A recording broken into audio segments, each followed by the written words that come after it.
Welcome, and thank you for settling in with me tonight. Imagine yourself floating in warm, quiet water, where the dark sky above slowly listens to the first faint threads of dawn, and the sea cradles a gentle chorus of tiny lives. We will drift together through a simple day in the life of plankton, a one-day voyage shaped by light, salt, and softly moving currents, a routine so calm that it feels almost like breathing. If you enjoy this peaceful journey, feel free to like and subscribe. And if you'd like a steady stream of calm lessons to carry you towards sleep, you can use the playlist link in the description to keep learning as you drift. How sleepy are you on a scale of 1 to 10? You find yourself suspended in a slow, boundless cradle, a few fingertip lengths beneath the surface, where the ocean is quiet and easy. The surface is still, but underneath, the water never stops rearranging itself. Threads of warmth sink and rise. Ribbons of salt slide past each other with patience. And somewhere in that soft movement, plankton floats, neither hurrying nor stopping, simply adjusting and continuing like breath. The gentle rhythm continues, and you can feel the day beginning to take shape. A day that feels familiar even if you do not live in water. It is a routine of waking with the light, following warmth without urgency, and letting slow currents decide where the next small choice will lead. In this world, smallness changes the rules. For a human, movement through water feels smooth and powerful. But for plankton, every wiggle and pulse happens in a place of treacle-like slowness. At this tiny scale, water feels thicker. Drag is a companion, not an obstacle. Flow hugs every surface, and pushes are followed by immediate gentle stops.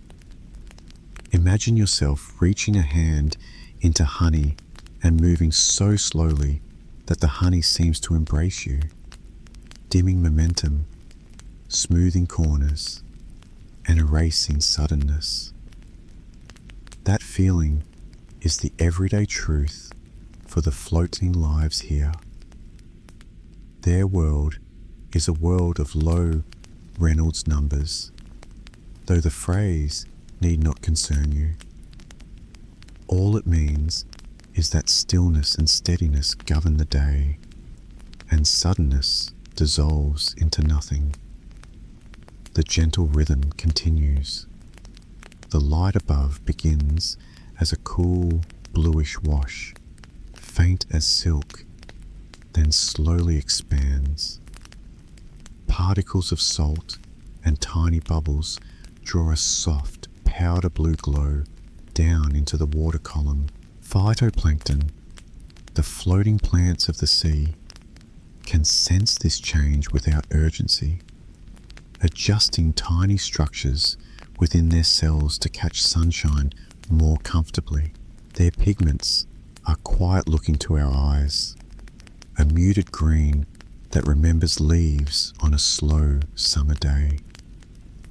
This green gathers photons without fanfare. The photochemical machinery picks up pace as if rolling over in bed.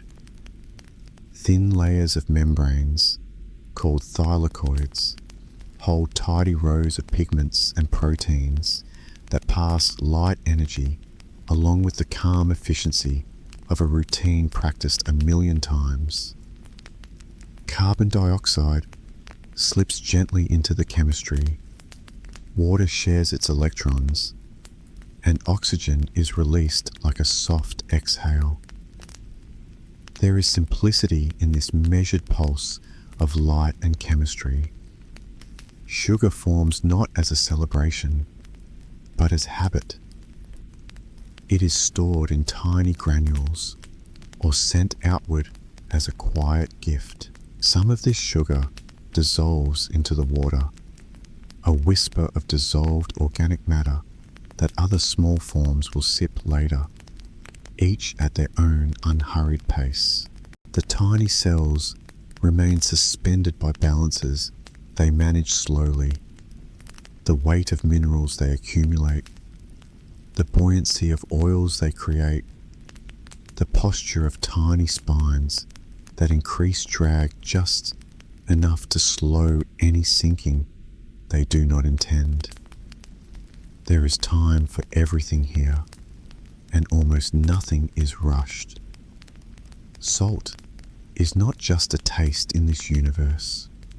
It is the fabric of the sea. The ions that make up seawater, like sodium and chloride, magnesium and sulfate, drift around with gentle insistence, shaping the conversation between water and life. Plankton cells are sophisticated couriers at a slow crossing. Their membranes hold gates that open and close to let ions move inward or outward, balancing pressures without drama. Osmosis becomes a quiet negotiation. If the water outside grows slightly saltier, water inside the cell eases out, and the cell politely adjusts, perhaps by letting certain ions in, perhaps by synthesizing small molecules that soften the transition. If the water freshens a little from a rain-swollen river far away, the negotiation proceeds just as calmly in reverse. You can imagine this like a tide within a tide, a gentle trade that never quite ends. The gentle rhythm continues. Now, let yourself notice the currents. Some are larger than any plankton could sense, like the grand sweeps that curl around the edges of oceans, their edges defined by wind and the turning of the planet. Some are as fine as the thickness of a hair, tiny eddies born from a single bubble or the arc of a swimming copod. Around plankton, the most important movements are the smallest ones, threads of water that lift a fraction of a millimeter, swirls that drift around a cell and change its neighborhood ever so slightly. These microcurrents deliver molecules of nitrogen and phosphorus. They present gentle variations of temperature and salinity. They carry neighbors closer, then ease them apart again. Every swirl is a little conversation that leaves a trace of difference. And with patient repetition, the traces become a pattern, a routine that everything in the sea quietly follows. As morning matures, phytoplankton bask in the diffuse, safe light where waves scatter the sun into soft sparkles. The ocean surface acts as a lens, bending and shimmering the rays, stripping away some of the red and warming the water skin. Beneath this, the gradient of temperature, the thermocline, thickens and settles. Warm water sits on cooler water with a lazy dignity, and plankton drift in the layer that suits them. Their spines and oil droplets give them control, but calling it control is almost too strong. It is more like leaning, more like wearing a sweater and feeling the way it subtly shapes your silhouette as you move. A dinoflagellate extends flagella like two slender ribbons and spins gently as if following a slow dance. A diatom floats like a glass ornament etched with ornate symmetry, a circle or a boat shape or a star, its silica shell catching light as a faint, chalky gleam. A cyanobacterium, smaller than a speck of dust, divides with a nearly ritual calm, creating 2, then 4, then 8 cells, forming patterns that are never loud. Near them, zooplankton stir, not yet ready to ride the dusk to the surface, but not entirely still. Copepods, with their transparent bodies and ruby oil droplets, hold steady in the water column. They sense light with simple clarity, measuring the day through changes in brightness.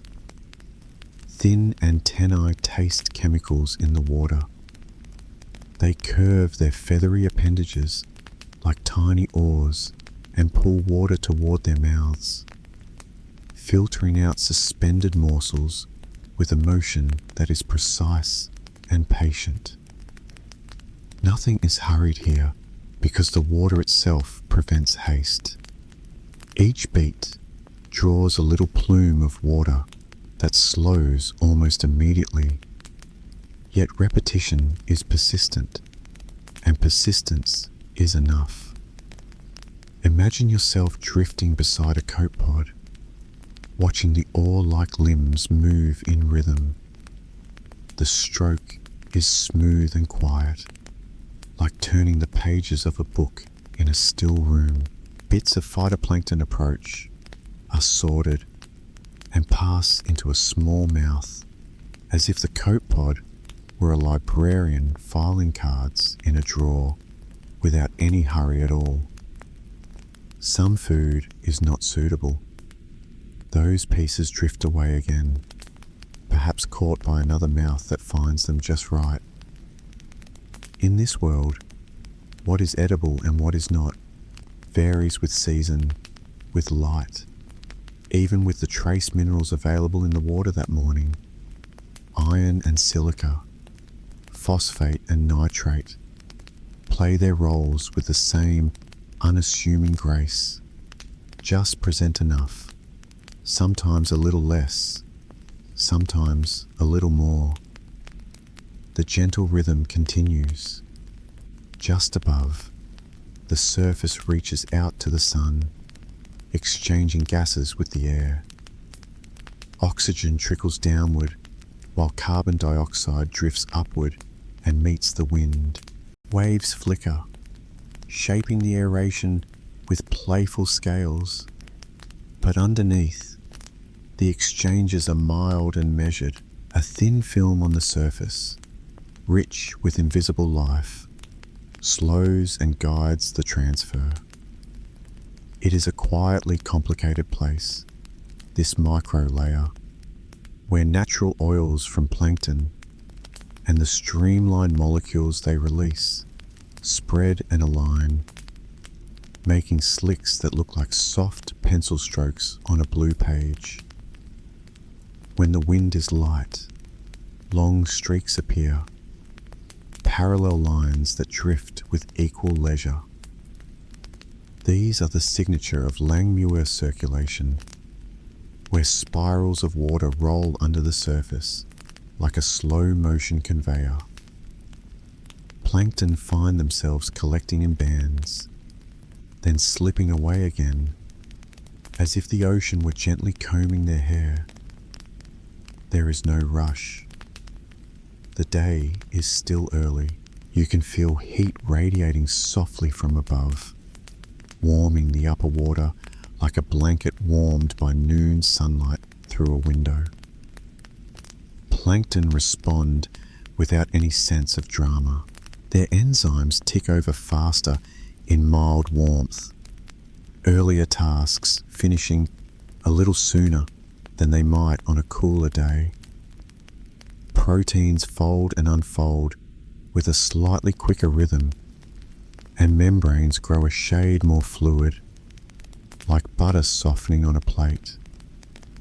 This is comfort, and comfort encourages a small flourish in the day's simple productivity.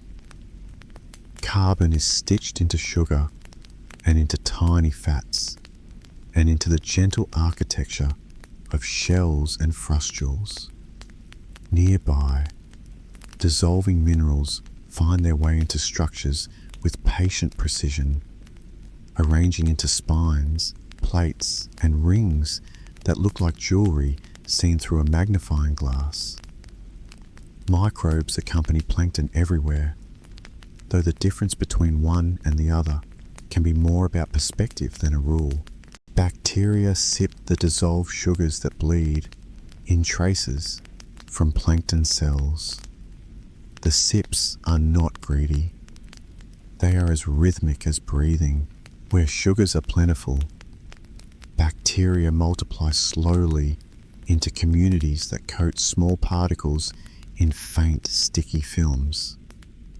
The sea invests in glue. Some tuck themselves a little deeper, shading with their own pigments, or rotating to angle the light differently. Thought is not necessary. This is a habit printed into their chemistry. Their photosynthetic machinery adjusts to avoid a bright, unnecessary surplus. Too much light is like too much anything else, and balance is kinder. You can picture a diatom turning slightly, its opaline frustule adjusting the gleam, while the cell inside rests in a tone of green that feels cool and safe. The energy captured in the morning is now being tucked away, arranged carefully into long molecules. The gentle rhythm continues. Inhale, exhale, day and night. Elsewhere in this floating neighborhood, elegant gelatinous forms pass by like quiet apparitions. A salp chain drifts, translucent and calm, each unit a simple, open tube that moves by pulsing like a heartbeat. Water passes through the salp, and tiny food particles are sieved with minimal effort and no fuss. The chain reshapes itself in slow curves, unsure of haste, content with progress measured in inches per hour. Above, the sun remains steady. The sea smells faintly of salt and bloom, a clean mineral scent with the smallest whisper of sweetness, like the memory of rain on stone. The sounds are muted and comforting, the hush of gentle chop, the far-off creak of a drifting buoy, and beneath it all, a kind of underwater silence that, if you could listen closely, is full of very small movements. Imagine yourself as part of this small world for a moment. You shrink until your sense of weight becomes a metaphor, until down is a choice and up is a soft suggestion. Your arms are sillier now, and you beat them in orderly waves, creating a sweet, slow current of your own. You do not swim so much as you reshape your local water, ushering it past you like a friendly stream through a garden. Food comes not because you hunt, but because you arrange the flow. You close your eyes to the idea of chase or worry. The sea is not a place of hurry for you. It is a place where preparation and routine are themselves a kind of abundance. Deeper down, a gradient of blue lengthens into blue-black. Zooplankton that will later rise to the surface spend their daylight in these calmer, shadowed layers. They hold themselves against the slight negative buoyancy of their bodies by gentle strokes, each motion earned through a measured cost. Some have sacks of oil that make them lighter. Some have scaffolds of chitin that add strength without much weight. Some rest within gelatinous casings that are mostly water and almost invisible. The hours pass in a way that feels like a nap. The shadows deepen, then lighten, then deepen again, as faint cloud shadows slide overhead and the sea's surface roves with ripples. The gentle rhythm continues. On the edge of your awareness, you notice that plankton are everywhere, but rarely in sharp edges. They form patches, and the patches pulse, stretch, and relax as the water moves. Slight differences in temperature and salt create layers that cling to their own shape. Within each layer, movement is easier than crossing out of it, so the inhabitants drift along together like a soft parade. The boundaries are permeable, but they hold form, like a fog bank that lingers above a field. Wind grazes the surface and folds the layers gently into one another. The folding brings nutrients upward in some places and pushes them downward in others, like a baker repeatedly folding dough. Plankton live within these layers the way people live within seasons, adjusting with dignity to what each moment offers. For the phytoplankton, the day's labor is not dramatic, but it is generous. They have stitched together enough light and carbon to grow and to share. The water around them is richer in oxygen now, especially in the micropearl of fluid that hugs each cell's surface. Oxygen drifts outward, and a copepod passing by senses the slight chemical change with simple accuracy. There is no thought as such, but there is response, and the response is graceful. Appendages lift, water flows, particles approach, the tiny meals keep coming. The copepod's movements produce a slight humming in the water at scales too small for human ears, but perfect for small lives. This humming is not a sound, but a sensation, a feeling of flow that you might notice if you could become small again. Now think of salt once more, not as taste, but as structure. Every ion interacts with water, and water responds, arranging itself with affection around each charged partner. This organization alters the way molecules collide, and those collisions feed into the day's chemistry. Plankton respond by arranging channels, pumps, and exchanges in their membranes. Calcium is invited inside in measured bursts, and the pulses carry messages. Potassium balances charges across delicate curtains of lipid. Proton gradients, the softest of electrical slopes, roll forward to spin protein turbines that assemble energy packages with quiet persistence. If this seems mechanical, let it be a gentle mechanism, like a well-tuned clock in a silent room, the tick a comfort more than a command. The gentle rhythm continues. As the afternoon moves toward evening, the light softens. The blue becomes deeper and yet more delicate. Its edges turn toward violet. Diel migration, an immense daily tide of life, begins to stir without spectacle. It is the largest commuting pattern on the planet by how much mass it gathers. Yet it happens without fanfare. A tide of plankton rising and sinking with impeccable calm. Zooplankton begin to ascend, seeking the tender, green haze of phytoplankton that rests in the upper layers. They prefer this time because the light is gentle, and gentle light makes their ascent comfortable.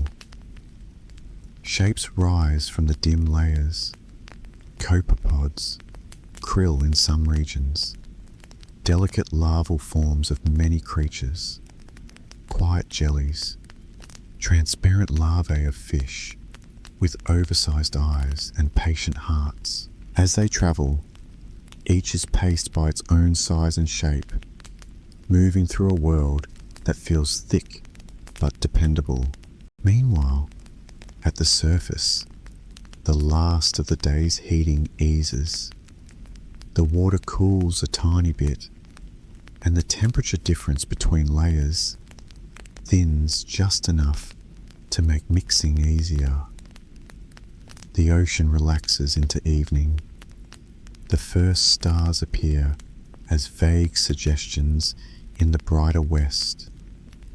Small waves lean over and fold quietly, their crests making a soft hiss as they pet the water ahead. If you listen closely, the hiss is the sound of tiny bubbles forming and breaking, each one a very brief room where air and water speak directly to one another. Plankton continue their gentle tasks without interruption. Some phytoplankton keep working in the blue light that remains. Some tuck their energy into safe stores and wait. Imagine yourself now in the company of a chain of diatoms, each cell joined to the next in a filament, a little ladder of life drifting as one. The chain helps slow sinking. It can bend slightly to follow currents, like a ribbon trailing in clear syrup. The cells share the day's success in compounds that move between them through minute openings. All of this happens with a calm that feels like home. You do not need to understand every detail to feel that sense of steadiness. You can simply follow the drift and accept that the sea is organizing itself quietly, patient with minor fluctuations, hospitable to routine. Still awake, comment the secret word, nebula. Now, the blue evening deepens into something like an inner room with the lights low. In this dimness, the sea changes mood without changing pace. Bioluminescence becomes likely, though still not obvious. If you could swish your hand slowly through the water, you might wake a slow galaxy of tiny sparks. A sleepy sky migrated underwater. Dinoflagellates hold chemicals that release light in a reaction gentle to the touch. When their membranes sense a small stretch, they allow a very short wave of chemistry to pass through, and the result is a brief bloom of blue-green. Each flash is mild, a sigh of light.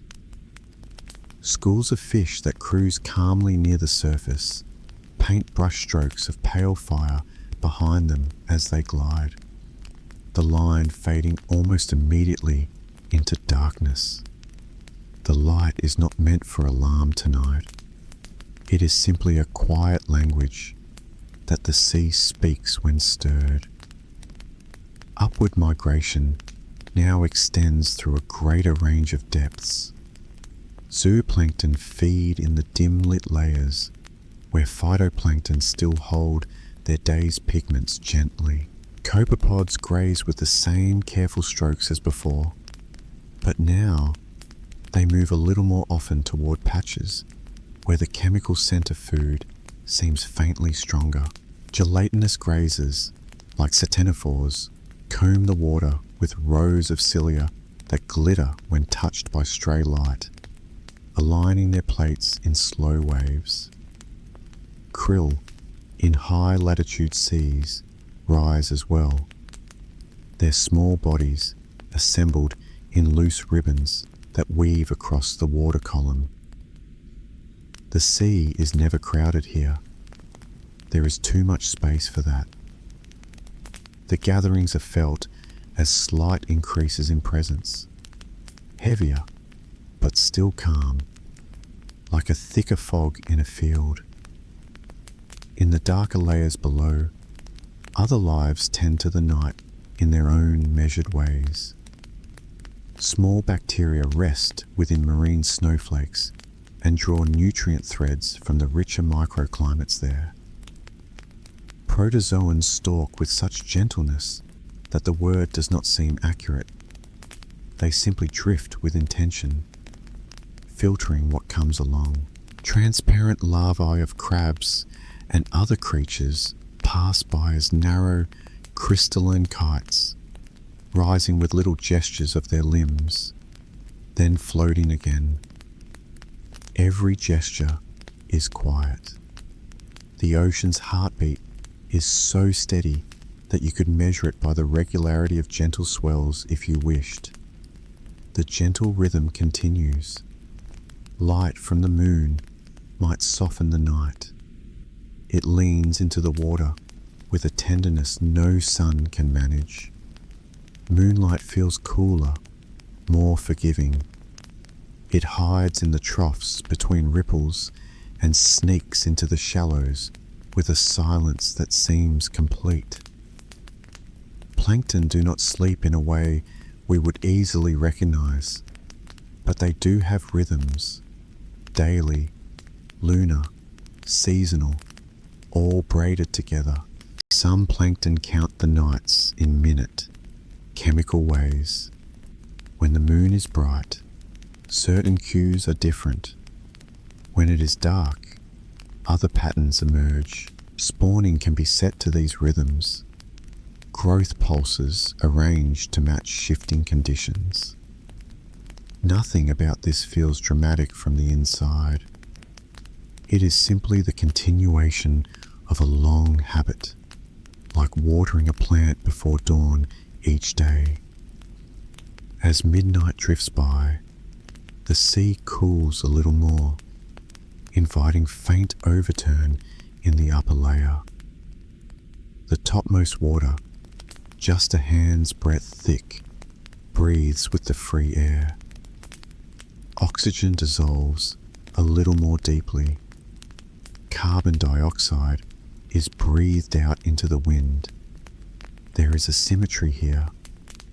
Phytoplankton that made oxygen during the day now rest and use a fraction of it to maintain their cells.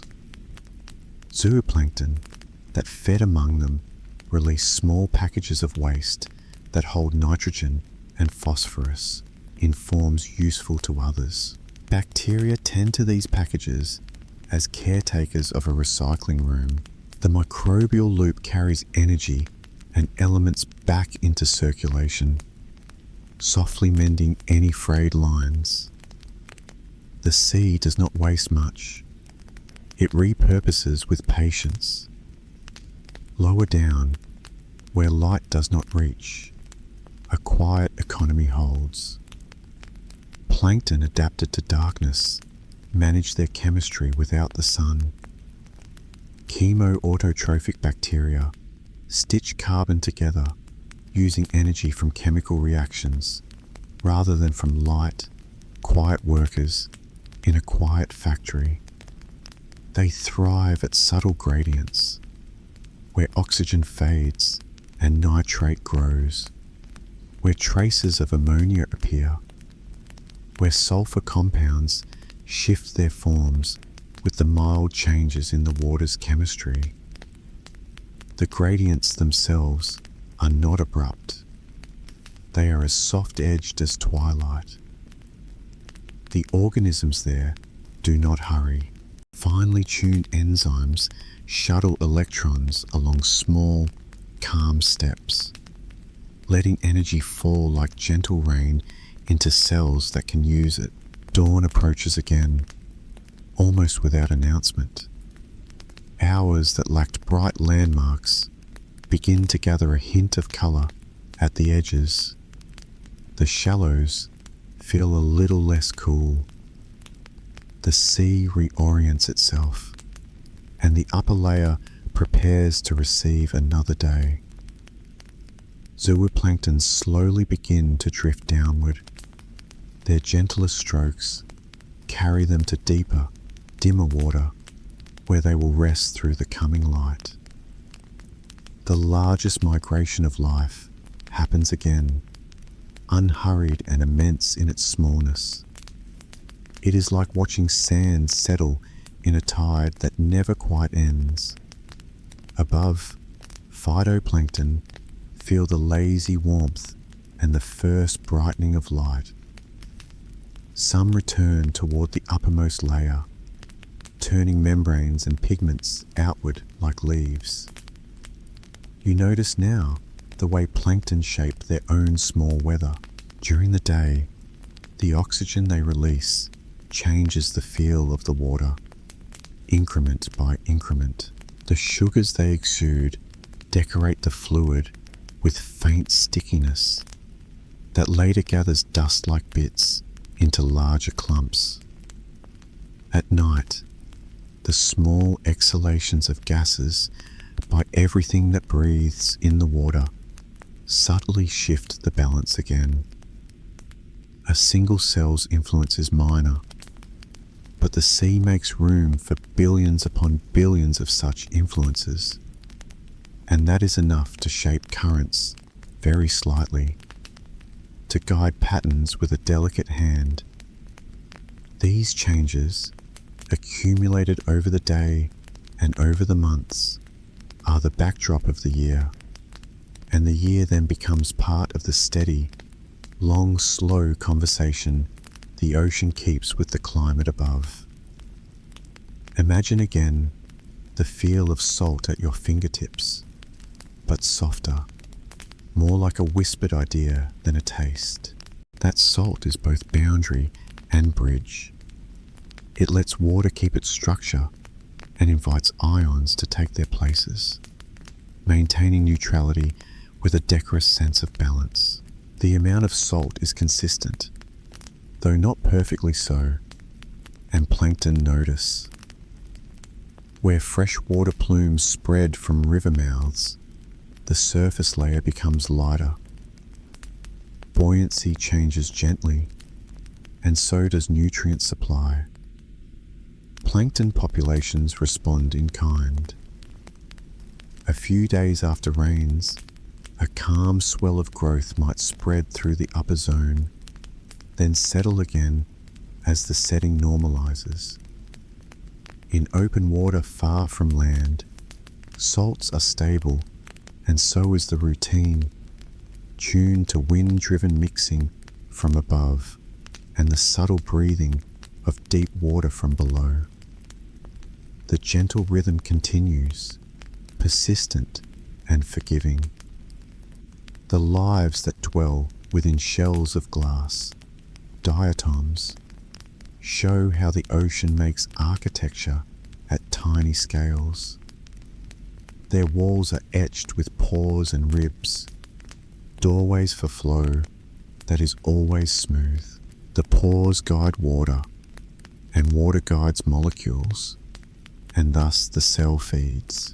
These shells are made from silica, drawn from dissolved forms of rock, worn by rivers and carried outward.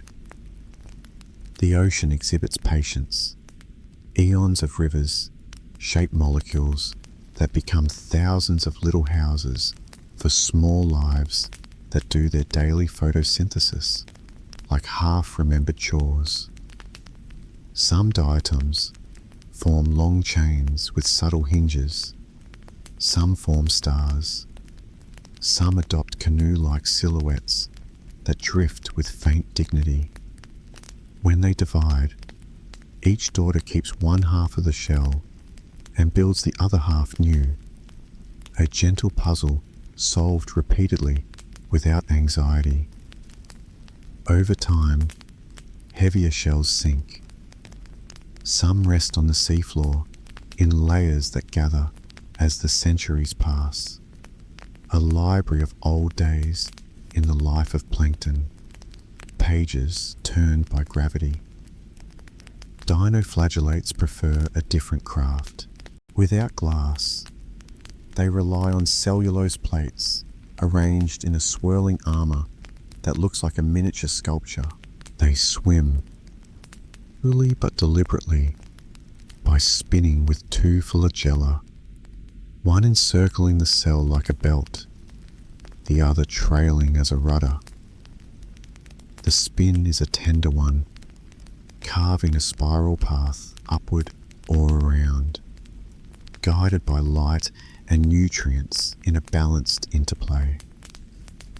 Some host tiny symbiotic guests that help with photosynthesis, a cooperative that enriches both.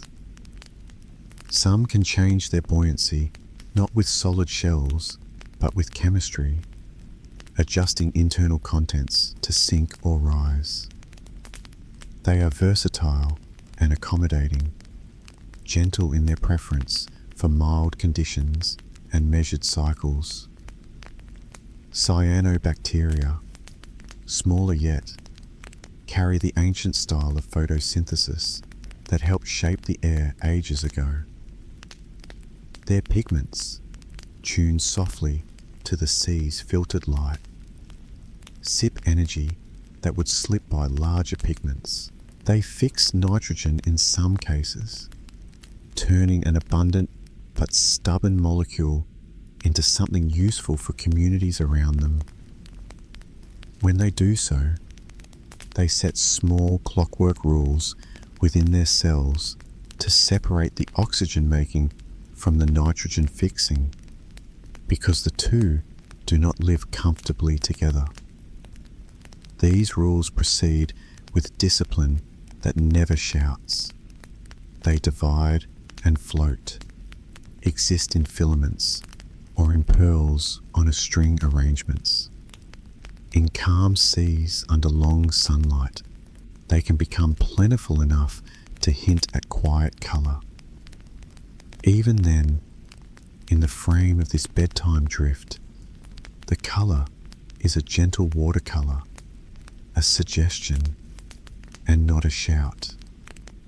Zooplankton include copepods, amphipods, krill, larval stages of many creatures, small jellies, and others. Copepods are perhaps the archetype. Teardrop bodies, transparent with a gentle sheen, red oil droplets like pinprick rubies. Their eyes are simple, sensing brightness well enough to time their day. You could watch one hanging in place, balancing gravity with tiny strokes that counter the density around it. It is a life of alignments and slight gestures, closer to floating than to swimming, the effort almost meditative. When they feed, they pull water toward themselves, creating a current that both delivers food and reveals the world through flavour, because chemicals dissolved in water are the letters of their language. The phrases are slight. This way is food. This way is yesterday's drift. This way is the trail of a neighbour. The gentle rhythm continues. In the soft shade under the surface, larval fish hover like fine gossamer entries in a catalogue. Their bodies are mostly translucent. Their organs are visible as pale shadows, beating and peristalsing with calm duty. Their fins barely move, but they adjust posture with exquisite precision, like tiny hot air balloons altering ballast by teaspoons. Their meal is usually plankton as well, but in this story, we do not dwell on the chase or on the outcome. Instead, we attend to the order. Particles drift, chemical traces align, and the next bearer of the sea's quiet energy takes what it needs with minimal fuss. Something else will take from it later, and the circle will continue. There is nothing tragic in this room, only exchange and persistence, and a sense that the ledger always balances over time. As a new day warms toward noon again, winds may strengthen. They rub the surface, which responds by leaning its skin and creating orderly arrays of small waves. Beneath, bone-white ropes of foam appear in parallel lines where wind-driven spirals meet.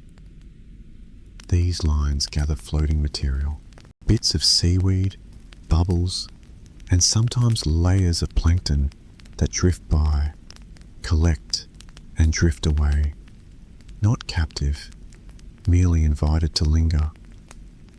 The piles are not always visible at our scale, but the structure exists, slow and satisfying.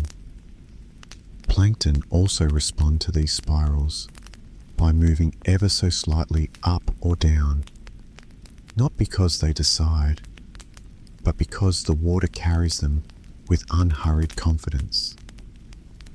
If you could become the water for a breath, you would feel the rotation like a long, low lullaby that repeats, covers the distance, and repeats again. Sometimes, on certain coasts or in certain seasons, the ocean's upper layer becomes richer in nutrients. Seasonal mixing brings up nitrogen and phosphorus in just the right amounts. Iron may blow in from far deserts as a very fine dust and dissolve in the seawater. The sea breathes in these offerings, and, over days, the plankton communities respond with a bloom.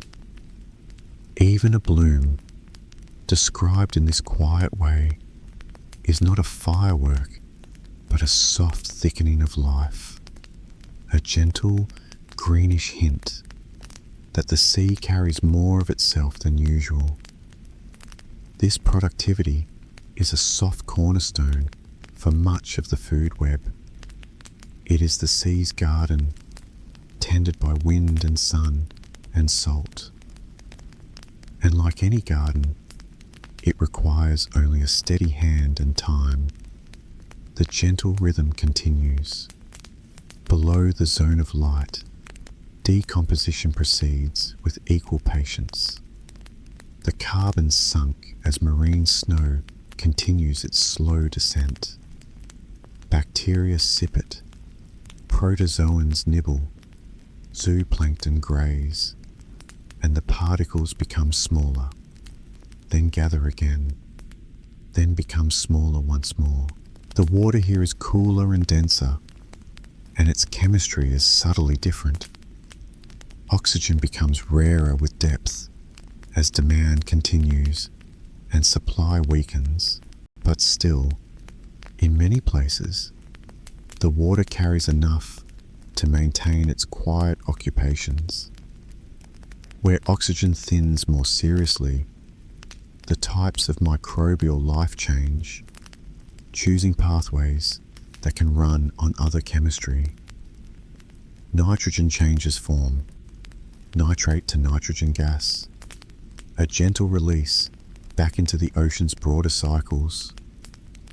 The sea holds more pages of story than a person can read in one sitting, yet every page has the same voice, unhurried, consistent, reassuring. At the surface, late morning gleams on the return day. If you lean your head back in our imagined float, your ears fill with a muffled world that feels warmer than air, smoother than any wind. The scents are salted and clean. Your eyelids see red through the sunlight, a filtered brightness that has nothing to prove. You breathe and feel your chest rise and fall in time with the water's slow undulations. While you rest, hundreds of thousands of plankton around you do their small labors. Each is different. Some as small as a cell's whisper, some longer than your finger, but all participating in the same morning. This day of plankton is also a day of structure and of diffusion. Diffusion is the world's quiet method of smoothing edges, and it reigns at this scale. Molecules wander by random dances, so small and gentle that words like wander feel almost too strong. Concentrations even out, because this is what molecules do when left to themselves. Plankton let diffusion bring what they need as often as they seek it actively. Nutrients find their way into cells along these interiors of water flows. Waste finds its way out along the same paths. The distances are small, so the method suffices, and there is no need for the heroism of pumps beyond the ordinary order that membranes already keep. Occasionally, the routine shifts slightly. Clouds pass overhead and dim the light. Winds change direction, and the surface texture rearranges. A tide gently alters the thickness of the upper layer. A contribution from the moon and the sun working together like old partners who know each other's steps intimately. With each shift, plankton respond by continuing, by letting the new conditions set a slightly different tempo. The daily form remains. Light thickens, then thins. Warmth rises, then softly falls. Ions keep their watch and step gracefully through membranes. Currents turn and fold and slide. You are allowed to rest in the predictability of it. The gentle rhythm continues. There is space, even here, for variation in personalities. Some plankton are more buoyant by nature, resting higher in the water, while others prefer the half-gloom of depth. Some rely on oils to float, others on shape. Some spin, others glide. Still others are almost entirely still, letting the sea carry them with perfect faith. Among zooplankton, the grazing styles vary. Some are rapturous filterers, pulling large flows of water and sieving it with efficiency. Others pick and choose with greater discrimination, selecting one particle out of many and ignoring the rest. A few switch between these styles depending on supply, but even these differences are soft-edged and never insistent. They are quiet preferences lived out in a medium where force is almost fictitious. When the day edges toward twilight again, the water breathes out a little heat. The surface becomes a degree cooler, and that is enough for air to approach and exchange a little more freely. In certain conditions, a night breeze arrives, light and warm, pushing the surface into small, uniform ripples. The ripples combine and merge, building to a rhythm as regular as a clock. Beneath, the first hints of evening migration begin. Again zooplankton rise, driven by cues as gentle as the gradient of dusk through water. The sea repeats itself, without repeating the exact details. Every evening is new in the combination of light and current and chemistry, and yet the pattern stays familiar. You can imagine falling asleep at the edge of this repetition, comforted by the absence of surprise. Bioluminescence may again stir at the faintest perturbation. Perhaps a calm dorsal fin carves a line of pale stars. Perhaps a small wave breaking on the shore lights a ribbon, then fades into black. If you were to dip your hand and sweep slowly, the glow would greet you and then exhale, leaving darkness in its place. You would feel the water's coolness as a gentle weight. You would draw your hand back and rest it on your chest, feeling your own rhythm echo the oceans. The second night passes with the same measured grace as the first. The night sounds flatten, then rise, a distant buoy bell chiming at intervals like a dream's metronome. The current turns imperceptibly, though if you tracked it across the ocean, the line might arc as a spiral in response to Earth's spin. Ekman transport, the way the upper layers slide at an angle to the wind's push, shapes the journey of a patch of plankton in curves that feel inevitable and slow. These curves feed into larger gyres, grand, steady circles that guard the centers of oceans and transport warm water in wide sweeping belts. The plankton in these currents are passengers and, at the same time, quiet engineers of the sea's chemistry.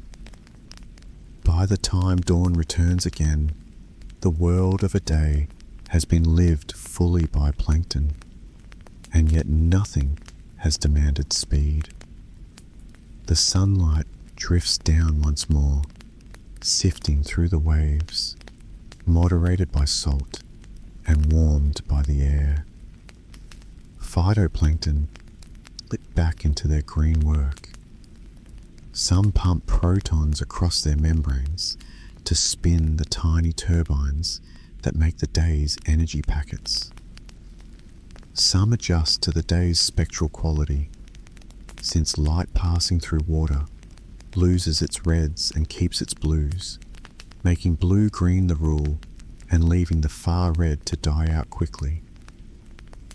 There are pigments evolved for this shifting palette, chlorophylls that favour the blue, accessory pigments that catch what chlorophyll misses, all braided into networks that pass energy like whispered messages down a well-understood hallway. The gentle rhythm continues. The day's ionic ballet resumes as well. Sodium and potassium move in measure.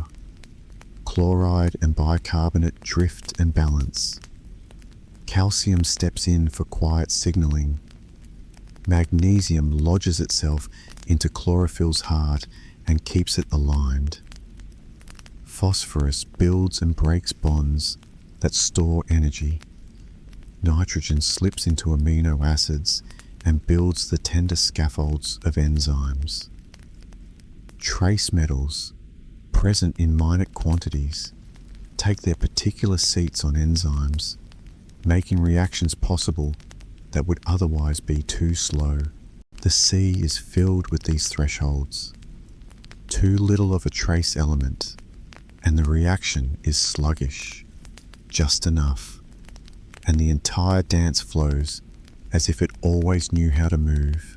Life in a day for plankton includes variation in shapes that seem like art. Spined diatoms scatter light like tiny snowflakes. Coccolithophores, wearing minuscule plates of calcium carbonate, drift as if dressed in pearls. When many gather, the water takes on a delicate, milky turquoise, a visible sigh of their collective presence. Flagellates with twin whips glimmer like transparent beads. Tintinnids, ciliates that live within elegant, vase-like loricae, extend their cilia to beat water into a gentle stream, drawing food to their mouths while sheltering in their ornate tiny houses. The lorica shells are sometimes decorated with borrowed sand or organic fragments, crafted with a care that is not conscious but is meticulous nonetheless. The calm design of 1,000 species floats past in a constant, lightly ornamented parade, a museum visited in the style of a confidence-boosting stroll rather than an excited tour. As the sea moves, so do nutrients. Upwelling along coasts brings deep, cold, nutrient-rich water to the surface, creating gentle banquets for plankton. In these timelines, a day might include the slow arrival of currents from below, and the plankton respond by growing slightly more quickly, dividing a bit sooner, sharing more oxygen. Over weeks, this becomes a bloom, and over a day, the bloom is simply a comfortable fullness. In other regions, the sea's surface is clear and low in nutrients, and there the plankton are thrifty, reusing what they can, living smaller, slower, stretching their resources with impeccable poise. Neither setting is troubled. Both are part of the ocean's quiet distribution of roles. The small flows around each plankton are essential to its daily survival, and those flows are controlled by shape and by motion. Cilia beat in coordinated waves that can be relaxing to imagine, much like viewing a field of grass swaying in a soft breeze. Flagella describe lazy circles that push or pull cells along. A jelly deploys hair-thin tentacles with a careful stillness that matches fishing not with hooks, but with the patience of drifting thread. The water responds with the exactness of a well-designed machine. The laws of fluid motion softened by the scale so that turbulence is rare and eddies are tame and well-behaved. You can rest in the idea that chaos has nearly no place here. Order is the default. Through every hour, the microbial loop keeps the stage tidy. Dissolved organic carbon, slipped into the water from photosynthesis and from tiny leaks, becomes food for heterotrophic bacteria. These bacteria, in turn, become food for larger single-celled grazers, which then feed zooplankton, bringing lost energy back toward organisms that the eye can learn to see. The loop is a quiet custodian, returning wayward threads to the main weave. It is a teacher of patience, demonstrating that what leaves may return, that leftovers have purpose, that litter can become nourishment in just a little while. The gentle rhythm continues, and you might notice how comfortable it is to know that nothing is wasted for long. If you imagine yourself drifting at the boundary between sunlit surface and the shade below, you can sense how this day is framed by physics. Temperature, salinity, light, and motion arrange the space into layers and lanes, into curtains of water with their own slight accents. Plankton read these accents without words, by living inside them. They do not fight the fabric, they lean into it, and the leaning is wisdom sufficient for a life.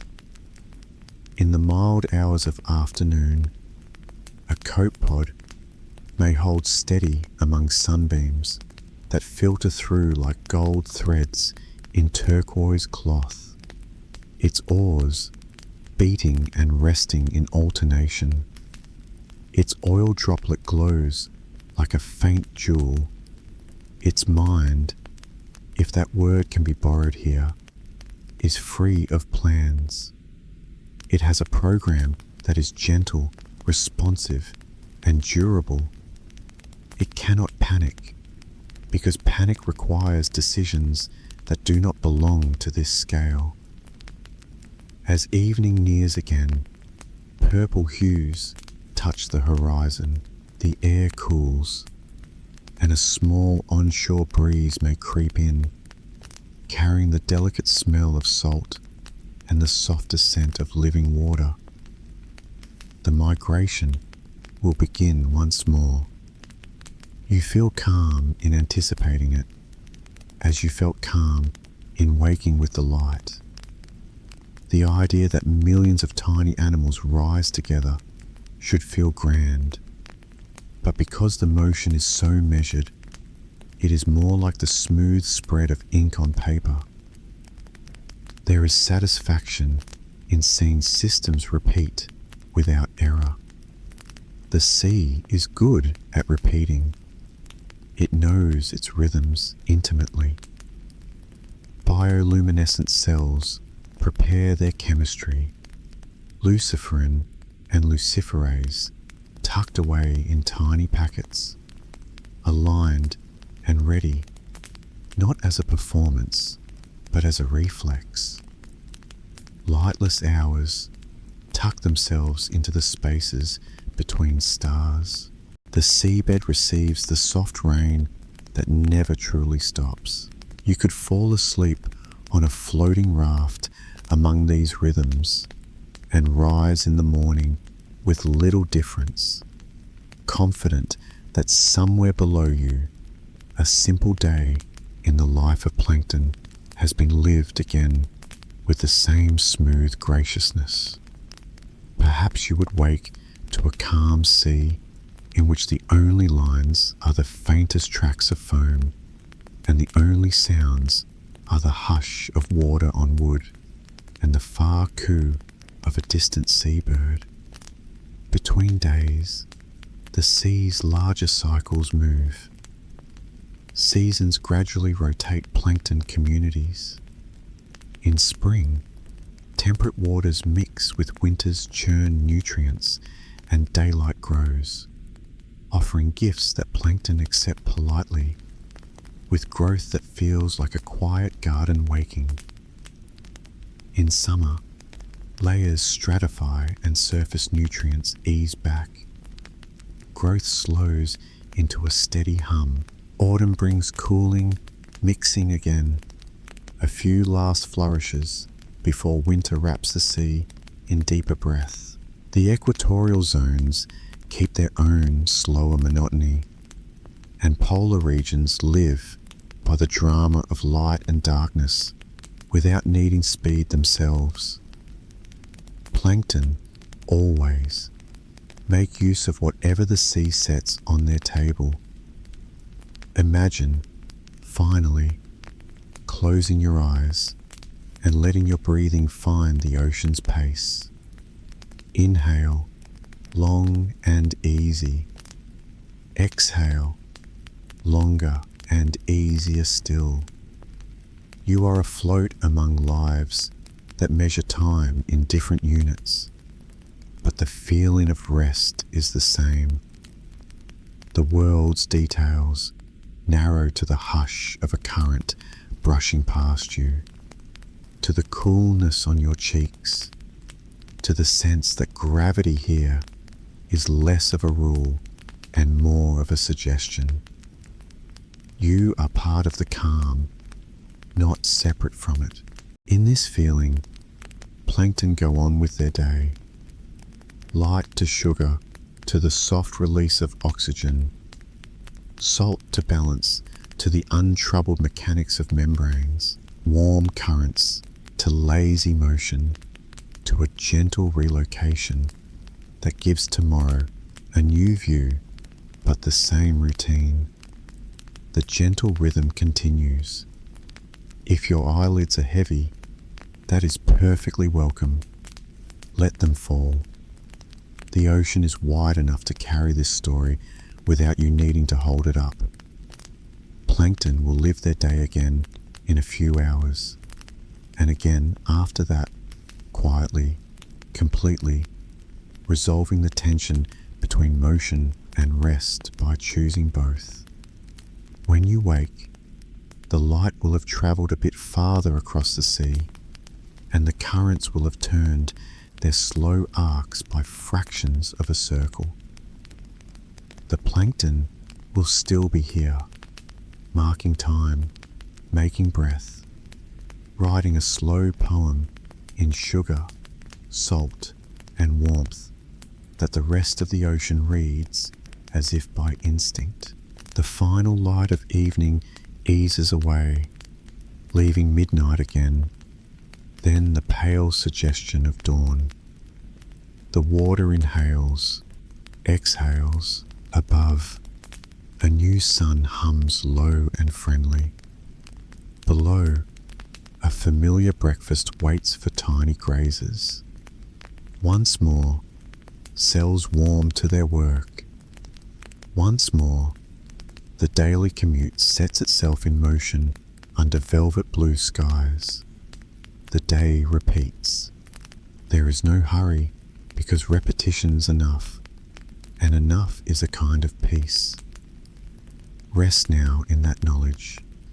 You are safe, and the sea is steady.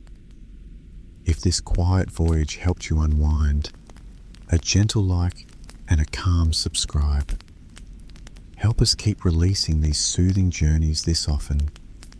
Drift well, sleep warmly, and let the soft routine of light, salt, and warm currents watch over you until morning.